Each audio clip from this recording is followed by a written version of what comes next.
Era un martes cualquiera, de esos en los que el silencio de la casa se sentía más pesado de lo normal. Yo estaba en mi despacho, revisando planos, corrigiendo detalles de un proyecto para un cliente importante.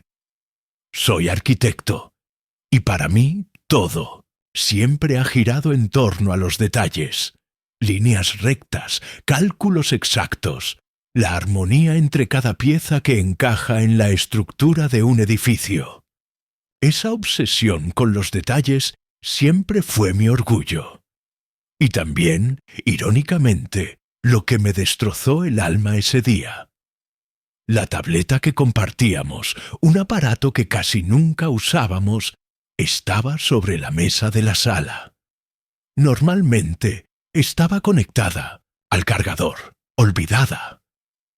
Pero esa tarde, como por un capricho del destino, una notificación emergió en la pantalla. No sé por qué levanté la vista. No sé por qué me acerqué. Tal vez fue intuición, tal vez simple casualidad. El mensaje estaba sincronizado desde el teléfono de mi prometida Clara. Venía de su madre, Susana. ¿Has conseguido que hable de los préstamos? Me quedé quieto, con el ceño fruncido. Presté más atención de la que debía, pero justo entonces llegó la respuesta de Clara, apareciendo en la pantalla como un golpe seco en el estómago. Todavía no. Lo está evitando. Pero no te preocupes, lo convenceré antes de la boda. Una vez que los pague, me voy. Sentí que el aire se me escapaba de los pulmones. Leí y releí esas palabras. Una vez que los pague, me voy. Era como si mi cerebro se negara a procesarlo, como si se tratara de una broma cruel, una mala interpretación. Pero no, era demasiado claro. Yo, que había construido mi vida sobre planos y estructuras sólidas, estaba viendo cómo una sola frase destruía el edificio entero de mi confianza. Mi primera reacción fue visceral. Rabia pura, blanca, un deseo feroz de estrellar la tableta contra la pared y correr al salón, donde escuchaba la risa de Clara frente al televisor. Quería gritar, exigirle respuestas, arrancarle la máscara. Pero no lo hice. Algo frío, helado, se apoderó de mí. Una calma extraña, que nunca había sentido antes. Me di cuenta de que los gritos se usan cuando uno quiere salvar algo. Y aquello ya estaba muerto. Lo único que quedaba era planear la demolición. Tomé mi teléfono, abrí la cámara y fotografié la pantalla con el mensaje. Luego me envié el archivo por correo electrónico, asegurándome de tener la prueba guardada. Después, con las manos firmes, empecé a desplazar hacia arriba la conversación en la tableta. Y allí estaba todo. Meses y meses de mensajes. Clara había sido descuidada, demasiado confiada en que su prometido tranquilo, predecible y seguro, nunca miraría ese dispositivo olvidado. El plan estaba detallado, paso por paso, escrito por su madre y ejecutado por ella. Son $50,000 en préstamos estudiantiles de un título inútil de historia del arte. Yo era la solución. Yo era la presa. Los mensajes eran una clase magistral de manipulación. Haz que parezca que es por su futuro. No lo enfrentes de manera agresiva. Dile que no podrás sentirte tranquila hasta que los dos estén libres de deudas como equipo. Si es necesario, llora un poco. Él se sentirá culpable. Y las respuestas de Clara. Está tan concentrado en la boda. Es perfecto. No sospecha nada. A veces me siento un poco mal, porque es un buen hombre. A lo que su madre replicaba. No, te sientas mal. Siéntete lista. Esto no es por él, es por tu futuro. Me dolió leerlo, pero lo peor aún estaba más adelante. Un mensaje de Clara. ¿Y qué hago después? Si me voy de inmediato, será demasiado obvio. Y la respuesta, como un golpe de martillo: te quedas un año. Haces que parezca auténtico. Después dices que estás insatisfecha, que han crecido en direcciones distintas. Para entonces, la deuda estará pagada y podrás marcharte libre. Tragué saliva. El mundo entero parecía desmoronarse en ese instante. Por 2 años pensé que construíamos una vida juntos, mientras ella planeaba un atraco perfecto. Apagué la tableta, respiré profundo y fui a la cocina. Serví un vaso de agua. Mi mano estaba increíblemente firme, como si el cuerpo hubiera decidido bloquear cualquier temblor. Desde el sofá, Clara levantó la vista y me sonrió. «Hola, amor», dijo, como si nada. «¿Estás bien? Estás muy callado». Yo la miré un segundo demasiado largo, pero mi voz salió normal, casi convincente. Solo pensaba en un proyecto. Ella volvió a reírse, girando hacia la televisión. No tenía idea. No sospechaba que en ese momento yo ya había visto todo el tablero, cada movimiento, cada pieza en su juego sucio. Ella creía que jugaba al ajedrez conmigo y que yo ni siquiera sabía que había un tablero. No sabía que yo estaba a punto de volcarlo entero. Esa noche, mientras ella dormía profundamente, me quedé despierto observando el techo. No era rabia lo que me mantenía en vela. Era otra cosa, una certeza fría. Aquello no se resolvía con lágrimas ni con discusiones. Se resolvía con precisión, con un plan quirúrgico. La demolición acababa de empezar. A la mañana siguiente me desperté antes que Clara. La vi dormir con esa tranquilidad que, hasta ese día, yo había confundido con paz. Ahora la veía como lo que era, la serenidad de alguien que se sabe impune. Me quedé un momento mirándola, no para recordar lo que fuimos, sino para fijar en mi mente lo que realmente era: una actriz, una ejecutora meticulosa de un plan que había llevado meses tejer.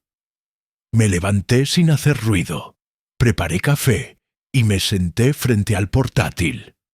La demolición, como cualquier obra seria, necesitaba planos, cronograma, materiales, pruebas.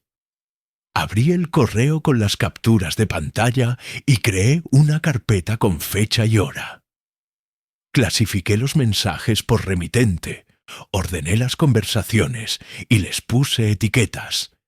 Instrucciones de Susana, respuestas de Clara. Él. Después. Convertí cada captura en PDF para que el tiempo no alterara nada. Hice copias en una nube privada que solo yo usaba para documentación de proyectos. Sentí una calma extraña, la misma que aparece cuando empiezas un plano complicado y todo, de pronto, adquiere orden. Clara entró a la cocina con su bata de dormir, despeinada, preciosa de una forma que ya no me dolía. Me dio un beso en la mejilla. «Hueles a café fuerte», bromeó. «¿Otra noche en vela con tus edificios imposibles?» «Más o menos», respondí, sonriendo con una suavidad prestada. Se sirvió una taza y sin el menor asomo de culpa empezó a hablar de flores, de las servilletas del banquete, de si el DJ debía aceptar nuestra lista o improvisar. Yo asentía, lanzando comentarios neutros, como si aquel martes de la tableta nunca hubiera ocurrido. Había decidido que la confrontación no sería nuestra catarsis, sino su sentencia. Cuando se fue a trabajar a la galería, tomé el auto y me dirigí al despacho de Francisco, mi abogado, un hombre de pocas palabras, práctica de acero, fama de no perder el tiempo. Me recibió en una sala limpia, sin adornos, con una ventana que daba a una calle arbolada. Le expliqué todo sin drama, con fechas, con eventos, con la precisión que un arquitecto impone a los hechos. «Necesito saber», le dije, «dónde estoy parado legalmente. ¿Qué puedes reclamarme? ¿Qué protecciones tengo?» Francisco escuchó sin interrumpir. Apenas asentía. Al final, cruzó las manos. «Marco, no están casados. No hay bienes conyugales. La casa está a tu nombre. El coche a tu nombre. Las pólizas a tu nombre. Ella no puede reclamar nada de eso. Tu única vulnerabilidad es darle, por voluntad propia, una suma grande. Si transfieres dinero para pagar sus préstamos, adiós. Lo que propone su madre es, técnicamente, una estafa emocional que llega hasta la orilla de lo penal. Pero sin transferencia no hay botín. Todo su plan depende de que tú digas que sí. Me quedé en silencio un instante. Sabía cuál era la respuesta antes de venir, pero necesitaba escucharlo en voz alta. «Entonces diré que sí», dije. Francisco no parpadeó. «Si vas a representar ese papel, hazlo bien», advirtió. «No lo transfieras. Nada de movimientos bancarios que puedan malinterpretarse como intención consumada. Si puedes, busca testigos, un entorno controlado, algo público donde se lea claramente la intención y al mismo tiempo tu negativa final. Y resguarda tus accesos, cambia cerraduras, contraseñas, códigos. Hazlo con antelación. Si hay un conato de confrontación, que te encuentre blindado».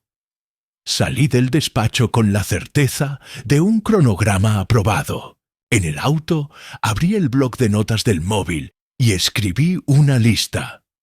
Copias de pruebas, mudanza preventiva, cerrajería, backup de cuentas, cena. La palabra cena se quedaba solitaria al final, como una pieza de teatro subrayada. Aquella noche, mientras picaba verduras con Clara, lancé mi primer gesto calculado. Sus ojos estaban distraídos en el cuchillo, en el ruido del aceite calentándose, en una canción suave que sonaba desde el altavoz. «He estado pensando», dije, ensayando una respiración pesada, como quien confiesa algo que le cuesta. «En lo que dijiste el otro día sobre tus préstamos y nuestro futuro». Vi, de reojo, cómo su postura cambiaba apenas. Un músculo de su cuello se tensó, su mano dejó de rebotar el cuchillo y se quedó suspendida en el aire. «¿Sí?», preguntó, con voz pequeña, perfectamente estudiada. «No quiero que eso cuelgue sobre nosotros», continué, con ternura templada. «Si vamos a casarnos, quiero que empecemos limpios. Yo quiero pagarlos. Considera que es mi regalo de boda para ti». Su reacción merecía aplausos. Los ojos se le humedecieron en el ángulo preciso. Su boca tembló apenas y dejó el cuchillo para cubrirse los labios con la mano. Las lágrimas, maestras del timing, brotaron. «No sabes lo que esto significa», sollozó, abrazándome con un ímpetu que cualquier otro día me habría conmovido. «Eres el hombre más generoso del Elieu-Chertour, mundo», Se apartó para coger el teléfono. «Tengo que decírselo a mi mamá», dijo sin pudor marcando. La escuché describir, entre lloros, el milagro. Por el altavoz se colaban grititos de júbilo, la voz aguda de Susana diciendo: «Sabía que lo lograrías». Me mordí la mejilla, por dentro para no sonreír.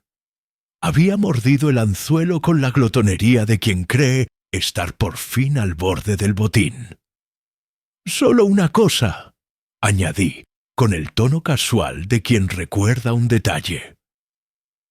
«No quiero hacer una simple transferencia. Me gustaría que fuera un momento importante para nuestras familias. Que sea simbólico. Podríamos ir a cenar con tus padres y los míos. Yo pediré un cheque de caja por el monto total. Te lo entregaré esa noche, frente a todos. Será como empezar nuestra vida sin cargas». Sus ojos brillaron de júbilo. La idea del ritual, del espectáculo con público, la sedujo desde el primer segundo. Era un trofeo en vitrina, la medalla antes de cruzar la meta.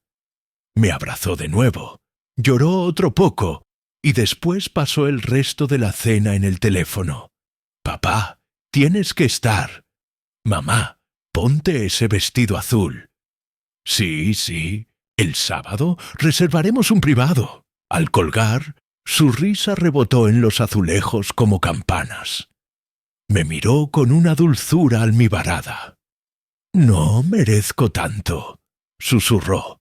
«Claro que sí», respondí, devolviéndole la ternura como si fuera mía.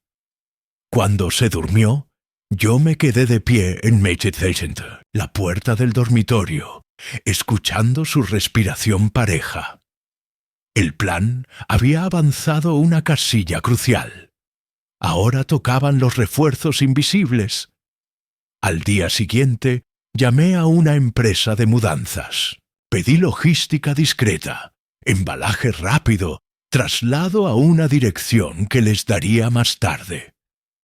Preparé etiquetas con su nombre para cada cajón de su cómoda, cada estante en el armario. Quería que, en el minuto exacto, sus cosas se esfumaran de mi casa como un decorado desmontado entre bambalinas. El jueves cambié las cerraduras. Un cerrajero amigo vino, trabajó en silencio, dejó las nuevas llaves sobre la encimera. Esa tarde, en mi estudio, activé la verificación en 2 pasos de mis cuentas. Anulé el código de la alarma que Clara usaba. Reasigné el acceso del garaje.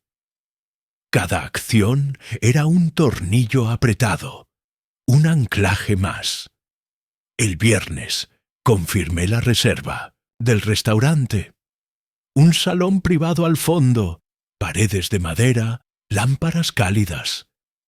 Pedí un arreglo floral sobrio, un mantel limpio, copas alineadas con la precisión que me exige mi oficio. Llamé a mis padres y les pedí que vinieran, sin entrar en detalles. Mi madre, intrigada, preguntó si había algo especial que celebrar. Le dije que sí, que era importante que trajesen su paciencia vestida de domingo. A mediodía recibí un mensaje de Clara. «Mamá no puede de la emoción. Dice que por fin voy a poder empezar de cero. Eres increíble». Contesté, con un corazón y un «te amo». Cada palabra era un ladrillo más en el escenario que ella creía suyo. Esa tarde, fingí preocuparme por el tipo de sobre. Me pasé por el banco, conversé con el gerente, pedí un sobre rígido de esos que se usan para documentos notariales. Al salir, compré otro sobre idéntico en una papelería. En uno colocaría la hoja ampliada con su mensaje. «Una vez que los pague, me voy». En el otro, nada. El vacío que le entregaría era, en sí mismo, el símbolo perfecto. Esa noche, la máscara de Clara empezó a mostrar fisuras que, de no haber sabido la verdad, habría confundido con nervios. Caminaba por la casa con energía eléctrica, demasiado pendiente de cada detalle, preguntando si me había asegurado de que fuese cheque de caja, si el banco abriría el sábado para retirarlo, si mis padres llegarían a tiempo, si el privado tenía música o si era mejor pedir silencio para hacer el momento más emotivo. Hablaba con su madre cada 3 horas, se cambiaba 3 veces de ropa para la cena, se hacía y deshacía el peinado. Yo la miraba como quien estudia una fachada a punto de desplomarse. ¿Ves la grieta, el plomo fatigado, el ladrillo que ya no sostiene? Sonreía, asentía y por dentro iba marcando con tiza los puntos de apoyo. El restaurante, la familia, los sobres, la mudanza, las cerraduras. El sábado por la mañana bajé al trastero y saqué 2 maletas medianas. Las puse en Meetzenfu, el cuarto de invitados. Les pegué discretamente una cinta fluorescente con la dirección de los padres de Clara. Llamé a la empresa de mudanzas. Confirmado. A la hora que yo avisara, recogerían, cargarían y llevarían todo. Clara entró al despacho mientras revisaba unos planos, se apoyó en el marco de la puerta y me miró con un gesto meloso. «Estás muy guapo cuando estás concentrado», dijo. «Esta noche va a ser perfecta». La miré con una ternura educada. «Sí», respondí. «Va a ser inolvidable». Salió tarareando. Me quedé un momento en silencio, con los dedos sobre la mesa, percibiendo ese zumbido en la piel que aparece cuando estás a metros de ver caer una estructura que calculaste al milímetro. Al mediodía fui a comer con mis padres para darles contexto. Les mostré las capturas ordenadas. Les expliqué con calma qué iba a pasar por la noche. Mi madre apretó los labios, conteniendo unas lágrimas distintas a las de Clara. Lágrimas pesadas, de decepción, de rabia protectora. Mi padre escuchó, en silencio, con los ojos como regla metálica. Cuando terminé, habló como quien aprueba un proyecto complejo. «No habrá gritos, no habrá insultos, habrá hechos», dijo. «Y después, cerraduras». Asentí. Era el lenguaje que compartíamos, el de los hechos, el de la estructura. De vuelta a casa, Clara se había pintado las uñas. El vestido, azul oscuro, estaba colgado en la puerta del armario. Sobre la cama, un pequeño estuche con aretes heredados. Cuando me vio, corrió a abrazarme, sus manos suaves en mi nuca. «Gracias», susurró, «por todo lo que haces por mí, por nosotros, nosotros». Una palabra hermosa que, en su boca, era un andamio hueco. A las 6:30, la casa estaba en silencio perfumado. Clara se puso el vestido, el pelo recogido en un moño cuya perfección parecía estudiada. Yo me puse un traje gris, una corbata sobria. Guardé el sobre en el bolsillo interior de la chaqueta. Antes de salir, envié un mensaje a la empresa de mudanzas. A las 21:30, dirección confirmada. Dejé las llaves nuevas en mi bolsillo y me aseguré de que el código antiguo de la alarma estuviera ya desactivado. En el coche, camino al restaurante, Clara apretó mi mano. «Te amo, Marco», dijo, con la voz hecha de azúcar. «Yo también», respondí, con una calma que, por fin, me pertenecía. Mientras cruzábamos la ciudad con el sol cayendo como un telón, supe que la máscara, por fin, empezaba a resquebrajarse. no la suya, la mía, porque detrás de mi serenidad empezaba a asomar algo que no había sentido desde que vi aquel mensaje en la tableta. La certeza del espacio abierto tras la demolición. El terreno listo. La libertad de construir por fin sobre roca firme. El restaurante estaba vestido de luces cálidas, mesas con manteles impecables y un silencio cuidado en el salón privado que había reservado. Había pedido cada detalle con precisión. Copas alineadas, velas en el centro, un espacio íntimo, pero solemne. Cuando Clara entró de mi brazo, con su vestido azul y la sonrisa de quien cree haber ganado la partida, sentí que todo encajaba como en un plano perfectamente dibujado. Mis padres ya estaban allí. Mi madre, con un gesto sereno, pero distante. Mi padre, erguido como siempre, la mirada seria de quien sabe que algo grande está por suceder. Frente a ellos se sentaron los padres de Clara, Juan y Susana. Él parecía entusiasmado, ingenuo casi, saludando con efusividad. Ella, en cambio, tenía la sonrisa de un general que contempla un campo de batalla a punto de ser conquistado. Clara se acomodó junto a su madre y le susurró algo que la hizo sonreír aún más.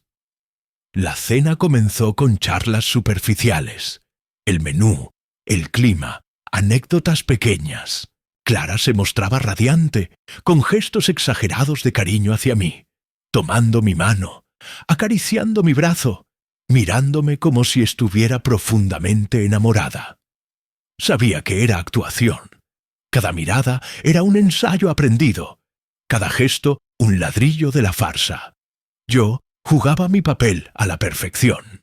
Reía, comentaba, escuchaba a mi madre hablar de flores, a Juan bromear sobre la boda, y mientras tanto sentía en el bolsillo interior de mi chaqueta el sobre rígido, pesado no por el papel que contenía, sino por el destino que representaba. Después de los entrantes y el vino, llegó el momento. Me levanté despacio, con una calma que parecía natural. El murmullo de la mesa se apagó. Tenía en la mano el sobre. Clara lo miró con ojos húmedos de emoción.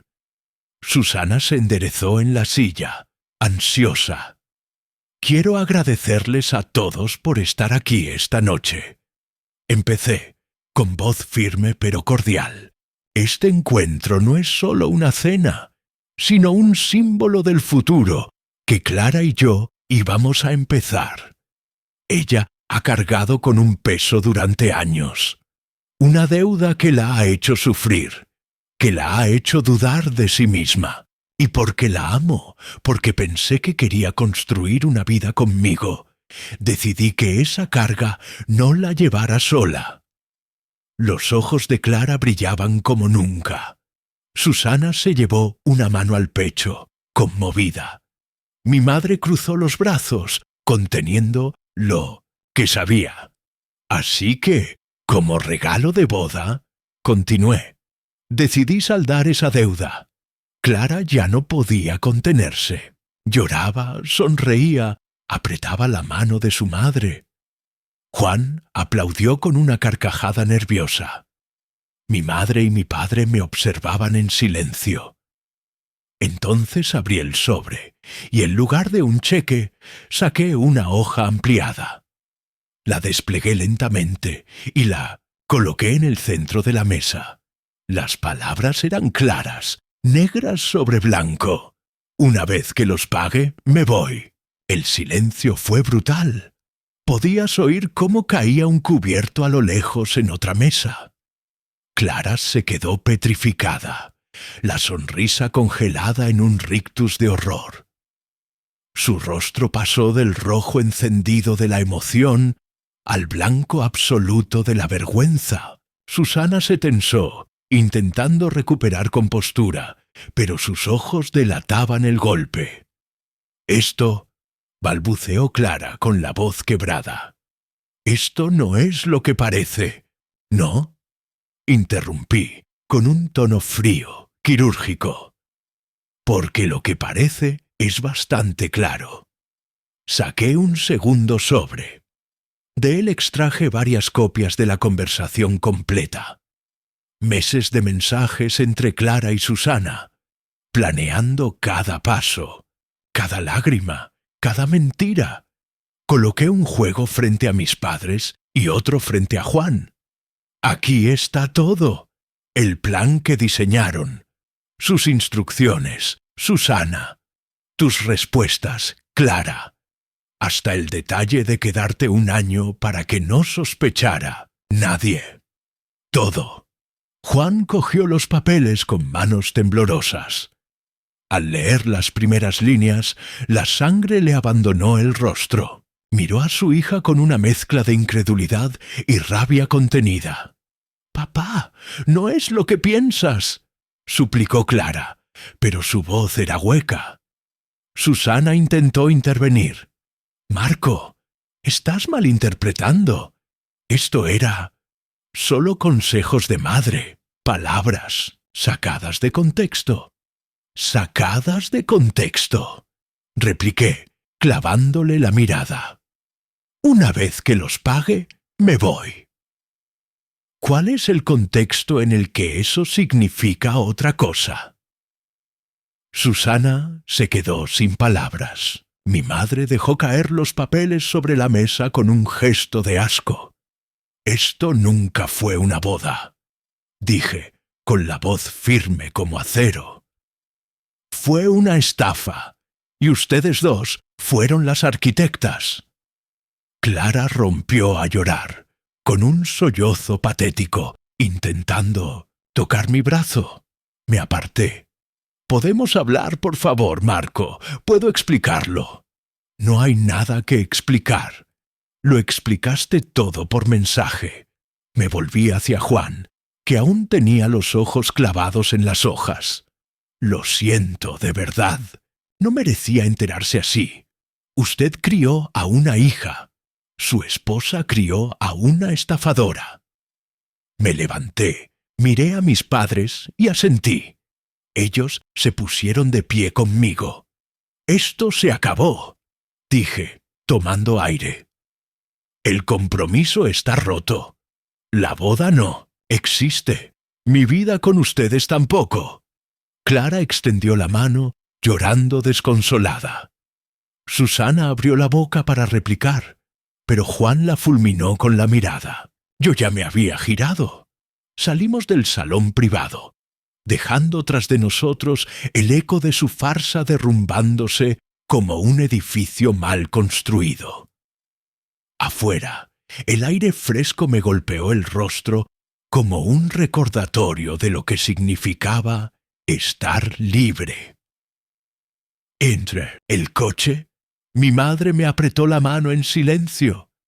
Mi padre dijo, con voz baja pero firme: «La estructura está demolida». Asentí, y por primera vez en semanas respiré hondo sin sentir peso en el pecho. La puerta del restaurante se cerró a mi espalda con un suspiro de madera vieja. El aire de la calle olía a noche recién lavada. Había llovido antes, y las luces de los coches se estiraban en el asfalto como cintas líquidas. Caminamos sin hablar, mi madre sujetándome el antebrazo con esa fuerza discreta de las madres que han visto demasiado. Mi padre, 2 pasos detrás, con las manos en los bolsillos, el mentón alto, la serenidad de quien entiende que una estructura solo se salva si se derrumba a tiempo. En la esquina saqué el móvil. El reloj marcaba las 21:18. Abrí el hilo con la empresa de mudanzas y escribí: «Adelante, dirección confirmada, acceso libre hasta medianoche». El icono azul de entregado apareció casi al instante. A los segundos, un pulgar arriba del encargado. Equipo en 12 minutos. Nos despedimos en la acera. Mi madre me abrazó un segundo más de lo habitual. Respiró hondo, me acomodó la solapa del saco como si fuera a defender una tesis y dijo: «Vuelve a casa, termínalo». Asentí. Mi padre me dio una palmada breve en el hombro, un gesto que en su idioma significaba: «Estoy contigo en cada tornillo». Luego se marcharon. Los vi alejarse cogidos del brazo. Pensé en ellos como un pilar doble, sin grietas. Conduje en silencio. Cada semáforo era una pausa que ampliaba el eco de la cena. La hoja con la frase «Una vez que los pague me voy». El golpe del vacío en el centro de la mesa. La mueca de Susana cuando se dio cuenta de que el guión se había roto. No sentía, Victoria, sentía higiene. Como cuando, en obra, retiras por fin el material podrido y el olor desaparece de repente. Queda el hueco, sí, pero el aire vuelve a ser respirable. Llegué a casa a las 21:31. Las luces del porche se encendieron con el sensor. Pegué el coche a la entrada y apagué el motor. Entonces sonó el teléfono. Busqué el nombre antes de mi ausencia. Tocarlo. Clara. Lo dejé sonar. Paró. Empezó de nuevo. Paró otra vez. Entró un mensaje de voz. Luego otro. Respiré. Guardé el móvil en el bolsillo y abrí la puerta principal con la llave nueva, la que ella no conocía. El interior me recibió con su orden habitual, esa calma de líneas limpias que yo había diseñado. Crucé el vestíbulo y fui directo al despacho. Sobre la mesa, la carpeta con mis listas, cerraduras, cuentas, mudanza, sobre. Marqué un tic en cena. Sonreí sin alegría, como quien tacha un hito del cronograma más amargo de su vida. A las 21:43 tocaron al timbre. Eran 3, 2 embaladores y un supervisor. Uniforme gris, guantes, el carro de ruedas y un rollo de plástico burbuja que crujía como lluvia. «Buenas noches, señor Marco», saludó el supervisor. «¿Áreas a embalar?» «Dormitorio principal, armario izquierdo, tocador, cajones con etiquetas C, zapatero derecho, baño en suite, estantería baja. Sala, mueble lateral, las baldas con marcos que no son de madera oscura. En la cocina, el cajón pequeño con utensilios rosas. Están marcados». Asintió. Me pidió las cajas, preetiquetadas. Se las mostré. También le di la dirección. Casa de Juan y Susana. No hizo preguntas. Esa profesionalidad me pareció de una elegancia perfecta. El mundo, a veces, funciona. Los vi trabajar con la eficiencia de un ballet. El plástico abrazando las perchas, la cinta cerrando cajas con un latigazo breve, el rotulador dejando nombres sobre cartón. Clara. Blusas. Clara. Maquillaje. Clara. Libros. Arte. Había un pudor silencioso en sus gestos. Envolvían objetos íntimos sin tocarlos realmente, como si cubrieran cristales sagrados. Yo me movía por la casa marcando lo que faltaba. Abrí su cajón superior del tocador. Perfumes, una peineta, una foto antigua de su graduación. La foto me detuvo un segundo. Clara, con gorro y toga, sostenía el diploma y sonreía a la cámara. Era otra persona. O tal vez esa siempre fue ella y yo proyecté encima un sueño. Quité el marco de la foto. Puse la impresión dentro de una de las cajas y cerré. En el armario, el olor a su suavizante salió como un animal manso. Me puso un nudo en la garganta, que no era nostalgia, sino el reconocimiento del hábito. El hábito también es una forma de perfume. Me lo sacudí de encima doblando 2 vestidos sobre papel de seda. A las 22:22, mi móvil vibró de nuevo. Mensaje de voz. Decidí escucharlo. La voz de Clara entró en la habitación como un viento histérico. «Marco, por favor, ¿qué has hecho? No puedes hacer esto». Fue un impulso. No estaba pensando. Te amo. No arruines nuestra vida por un mensaje. Terminado el discurso, respiró entrecortado. Había un silencio, luego un sollozo calculado, luego otra ráfaga. Mi mamá me presionó, ¿entiendes? Ella siempre ha sido así, controladora. Yo no quería, no de esta manera. Podemos hablar, te lo ruego. Contesta, voy a tu casa. Pausé, miré alrededor, a los hombres que terminaban de bajar la última caja por la escalera.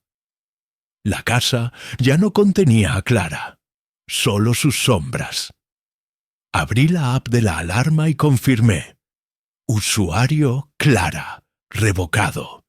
Código antiguo, inactivo. Comprobé. Cámaras, porche, garaje, sala, todo en verde. ¿Cargado? Pregunté al supervisor. Último viaje, dijo, señalando un cuadro envuelto. Salimos en 5. Entrega en 30:35. Gracias, respondí. Al llegar, llame a este número. Le di el del portero de la urbanización de los padres. Él les abrirá. Me extendió una hoja para firmar. Lo hice. Cerraron la puerta con suavidad. Sentí el golpe amortiguado de la furgoneta al bajar el Schönstein bordillo.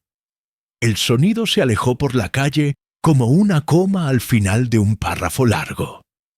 Me quedé de pie en mitad del salón, escuchando el silencio. Era diferente. Cuando una casa pierde el peso de una presencia, suena a otra cosa. Caminé hasta la mesa del comedor y pasé la palma por la madera. Recordé cenas, risas, domingos de series. Todo eso era real y al mismo tiempo, ahora parecía escenografía. No era que los momentos no hubieran existido. Es que yo ya no vivía dentro de ellos. El móvil vibró otra vez. Un mensaje corto. Has arruinado mi vida. Lo leí en voz alta, solo para escuchar cómo sonaba en el aire. Respondí, no, solo dejé de pagarla. Pulsé enviar. Bloqueé su número. Acto seguido, bloqueé el de Susana. Fui al garaje y apagué el mando del coche pequeño que usaba Clara. Retiré su llavero de la pared y lo metí en un sobre. Lo sellé. En la cocina apliqué olvido a su huella del lector de la entrada. En el despacho cerré su sesión de la computadora y quité su perfil de la Wi-Fi. No era crueldad, era higiene. A las 23:11 recibí una foto del supervisor.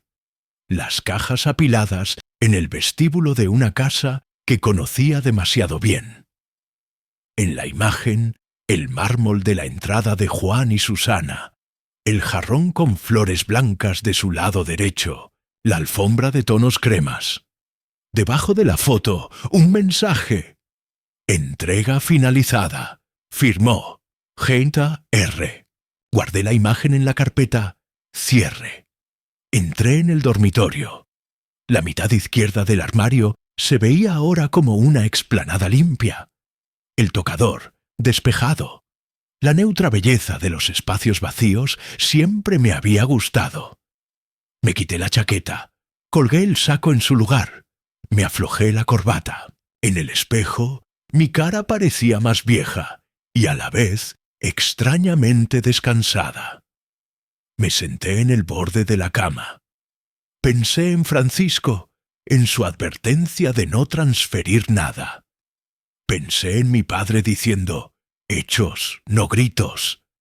Pensé en mi madre, que esa noche, al llegar a su casa, probablemente habría guardado los papeles en una carpeta de anillas con separadores. Ella ordena el dolor como quien archiva planos.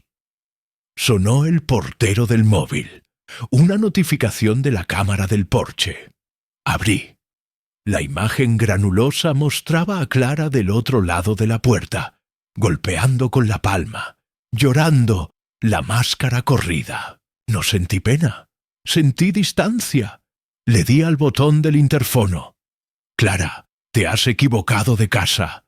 Marco, por favor, déjame entrar. Solo quiero hablar. Solo 5 minutos. No hay nada que hablar. Tus cosas ya están en casa de ni tus padres. Terminé la frase con voz firme, dejando que el eco del interfono se apagara como un portazo invisible. La vi golpear la puerta otra vez, sus labios moviéndose en súplicas que ya no escuchaba. El cristal de la cámara mostraba su maquillaje corrido, la desesperación en sus gestos. Una imagen que, hacía apenas una semana, me habría destrozado. Esa noche, en cambio, solo confirmaba lo inevitable. La demolición era real, completa. Se quedó ahí unos minutos, entre sollozos, llamando a mi nombre como si el simple sonido pudiera reescribir los hechos. Finalmente, supe que había entendido que no tenía entrada. Se alejó tambaleante hasta la acera y sacó el teléfono. La notificación de mi móvil lo confirmó. Una llamada entrante de número bloqueado. Luego otra. 43 veces esa noche intentó alcanzarme. 43 veces el sistema le negó el acceso. Me tumbé en la cama con el silencio como compañero. El cansancio me llegó en oleadas, pero no dormí mucho. Soñaba con estructuras que se caían, con vigas que se torcían hasta romperse. Me despertaba y me decía, ya no es tu problema, ya no es tu casa. La mañana siguiente, un sábado despejado, mi madre me llamó temprano. Su voz estaba cansada pero tranquila. ¿Estás bien?, preguntó. Sí, respondí, mirando la luz entrar por las cortinas. Estoy libre. Me contó que Clara había dejado más de una docena de mensajes en su contestador, llorando, diciendo que todo había sido una confusión, que Susana la había manipulado. Mi madre, con su temple de acero, no había respondido. No me muevo por lágrimas, dijo con firmeza. Me muevo por hechos, y tus pruebas son hechos. Colgué con un peso menos en los hombros. Pero no pasaron muchas horas antes de que el siguiente acto del drama se desplegara. Mi padre me llamó a media tarde. Su tono era medido, pero debajo se escuchaba un filo de hierro. «Marco», dijo, «el equipo de demolición ha llegado». Lo entendí de inmediato. Había cumplido su amenaza. Clara había ido a buscar apoyo en mis padres. Mi padre puso el altavoz. Escuché cómo abrían la puerta. La voz de mi madre, fría, cortés.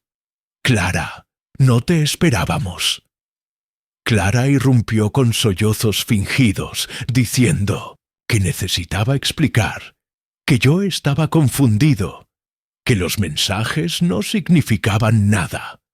Juraba que era mi madre quien la había presionado, que en el fondo me amaba. La respuesta de mi padre fue quirúrgica, sin levantar la voz. Mi hijo nos mostró los mensajes, todos, negro sobre blanco. Eso no es un error. Eso es un plano cuidadosamente diseñado. Y como arquitecto, Reconozco los planos, Clara, pero moralmente, es repugnante. Escuché cómo Clara se derrumbaba en más lágrimas, intentando improvisar.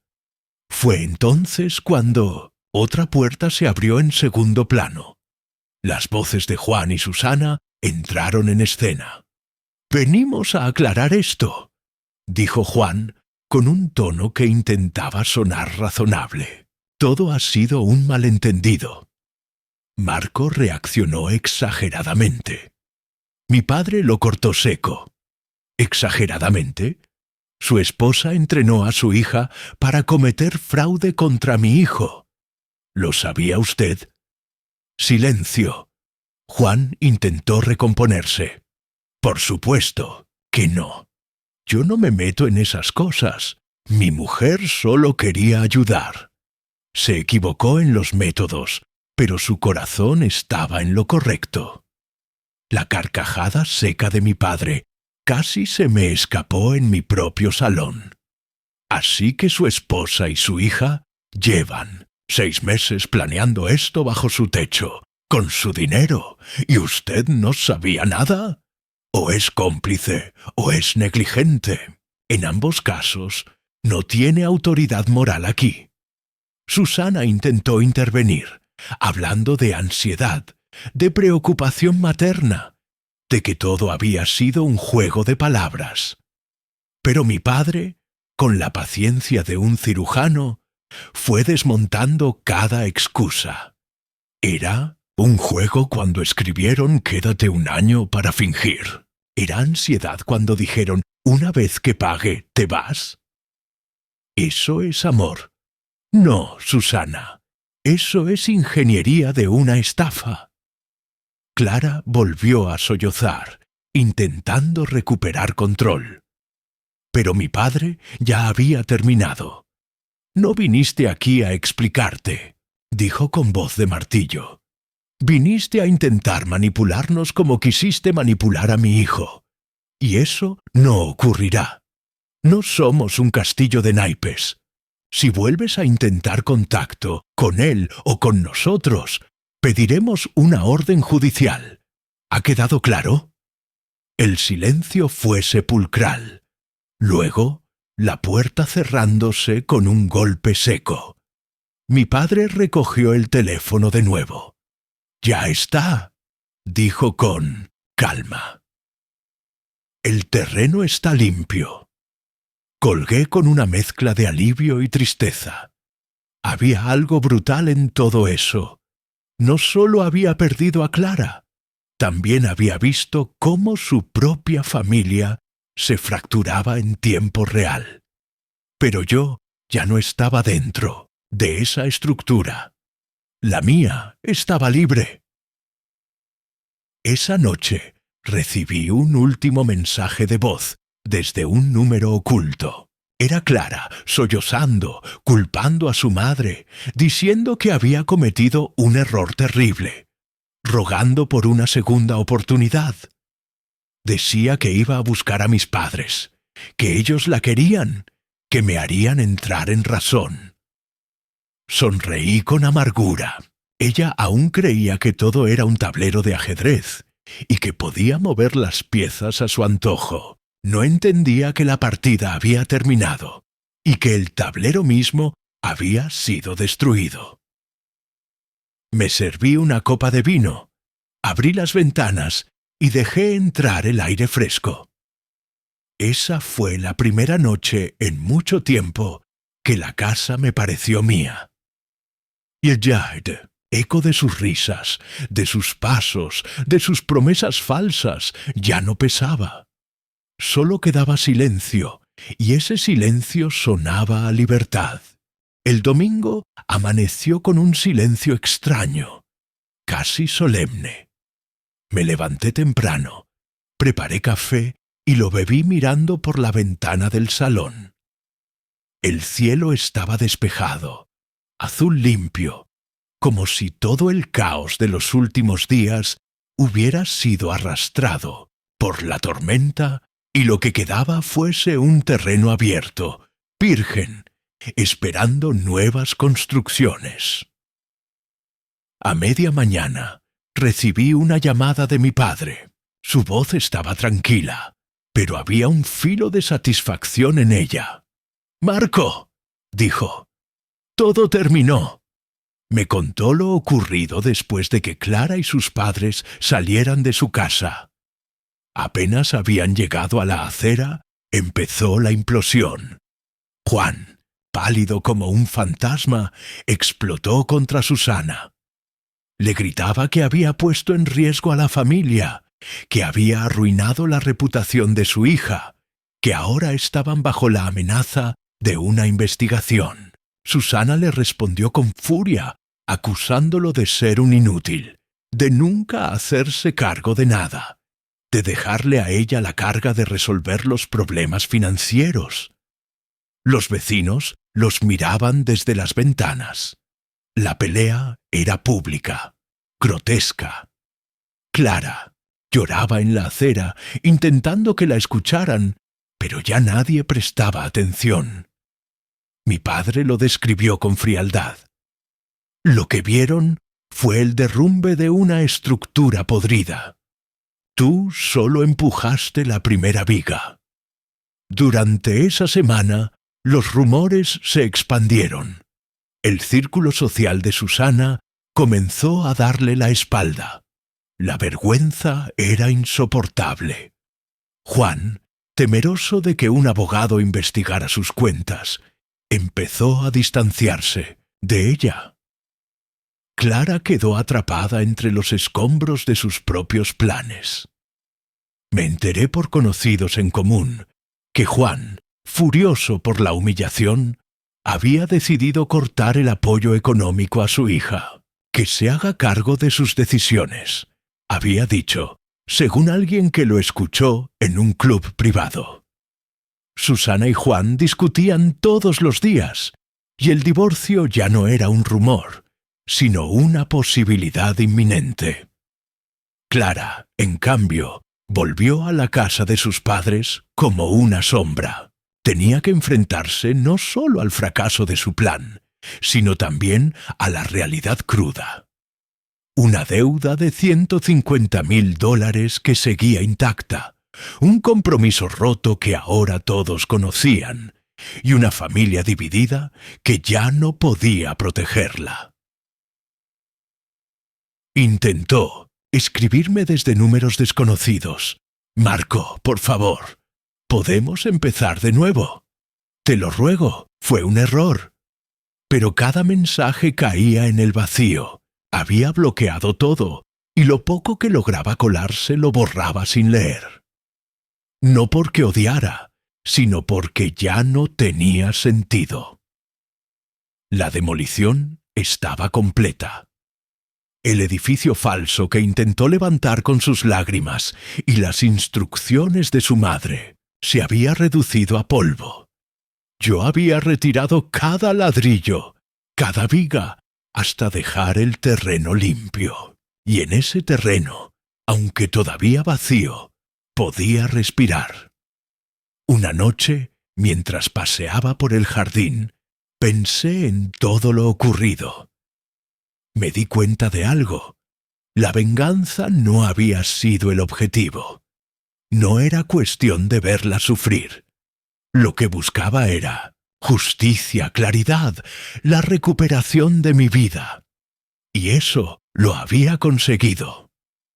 A veces, cuando el viento sopla en la casa silenciosa, todavía me parece escuchar su risa, ver su sombra en el pasillo, sentir su perfume en el aire.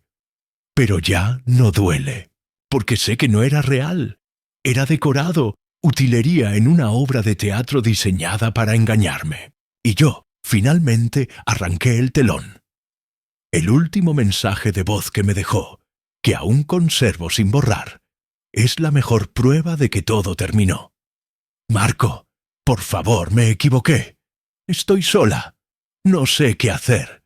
Te lo suplico. Háblame». Lo escuché una sola vez. y después lo guardé como se guarda un plano defectuoso, no para reconstruir, sino como recordatorio de lo que nunca debe repetirse. Hoy, la casa está en orden. Los proyectos siguen avanzando. Y yo sigo aquí, con la calma de quien ha visto caer un edificio y sabe que con paciencia puede levantar otro mejor. Porque, al final, no fui yo quien destruyó a Clara. Fue ella misma, con su codicia y su mentira. Yo solo quité los andamios, la demolición está completa.